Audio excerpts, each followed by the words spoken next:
బీజేపీకి వ్యతిరేకంగా ఈ 10 సంవత్సరాల కాలంలో బీజేపీ కార్పొరేట్ సంస్థలకు ఊడిగం చేస్తూ మరి ఈ యొక్క పొట్టకూటి కోసం చేసే యొక్క స్కీమ్ వర్కర్ కార్మికులందరినీ కూడా బొట్టలు కొడుతూ కార్పొరేట్ శక్తులకు ఊడిగం చేస్తూ ఉన్నది.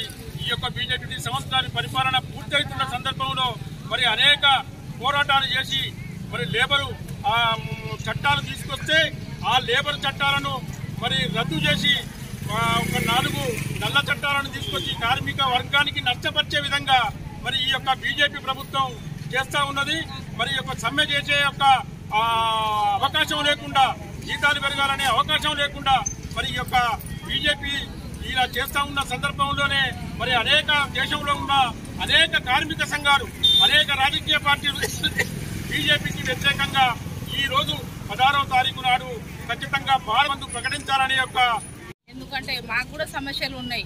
ఎందుకంటే సెల్లుల గురించి మీ సపరేట్ సెల్లులు తీసుకోండి. ఈ సెల్లులు అయితే మాకైతే మస్తు ప్రాబ్లం అవుతున్నాయి. ఎందుకంటే ఇప్పుడు ఏదైనా ఫోటో కావాలని అంటే ఒకసారి ఫోటో వస్తుంది, ఒకసారి ఫోటో రావట్లేదు. ఫోటో పెట్టనందున అక్కడ రావట్లేదని మేము ఆఫీస్లో ఫోన్ చేసి చెప్పినా కూడా జీతం కట్ అవుతుంది మీది అని మమ్మల్ని బెదిరిస్తారు. మేము రోజు డ్యూటీకి పోతూనే ఉన్నాం, మరి పోనట్టుగా మాకు జీతం కట్ అవుతుంది. మరి మాకు ఈ సెల్లులు రద్దు చేయాలని ఇదొకటి. మళ్ళీ ఈ పెండింగ్ ఉన్న మాకు వేతనాలు మాకు ఇవ్వాలని, మాకు వెంటనే 26,000 కల్పించాలని, మోడీ ఇచ్చిన 1,500 కూడా మాకు.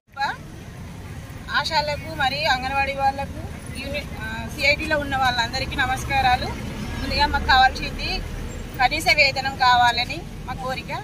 అందులో అదే భాగంగా మాకు ప్రమాద బీమా కల్పించాలని, అదేవిధంగా మాకు కనీస వేతనమైన 26,000 జీతం కావాలని, మమ్మల్ని టార్గెట్ నుంచి మాత్రం ఏఎన్సీ టార్గెట్ కావాలని మాకు బాగా ఇబ్బంది పెడుతున్నారు. అలాంటివి లేకుండా టార్గెట్ అనేది లేకుండా చేయాలని మా యొక్క మనవి.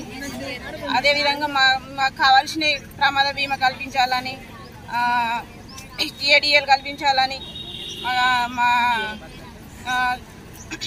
చట్టాన్ని అమలు చేసేటువంటి పరిస్థితుల్లో ఈ కేంద్ర ప్రభుత్వం లేదు.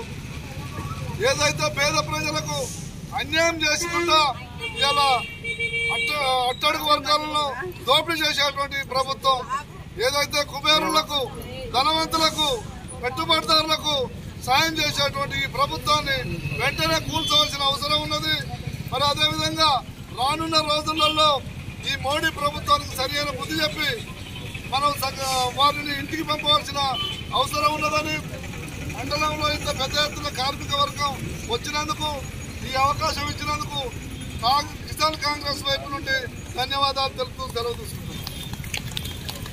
శ్రమ లేనిదే ఉద్యోగ భద్రత మాకు కావాలని, కార్మికుల శ్రమను ఎన్నాళ్ళు ఇంకా దోసుకుంటుంది ఈ ప్రభుత్వం. మాకు గౌరవ వేతనము, మాకు కనీస వేతనం కావాలి. కనీస వేతనం ఒక 26,000 మాకు కావాలని మేము కోరుకుంటున్నాం. ఎట్టి చాకిరి ఇంకా ఎన్నాళ్ళు చేయాలి, ఇంకా ఎన్నాళ్ళు బానిసలుగా మేము పనిచేయాలి ఈ భారతదేశంలో.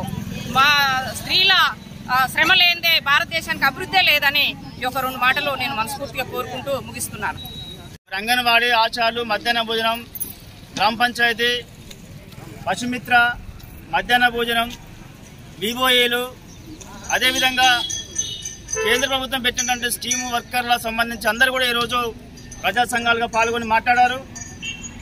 ఒకే విషయం ఏంటంటే, ఈరోజు కేంద్రం పెట్టినటువంటి స్కీమ్లలో కేంద్రానికి సమాచార కేంద్రంగా ఉన్నది ఎవరంటే గ్రామీణ ప్రాంతాలలో పనిచేసే అంగన్వాడీ ఆశాలు, బీబోఏలు.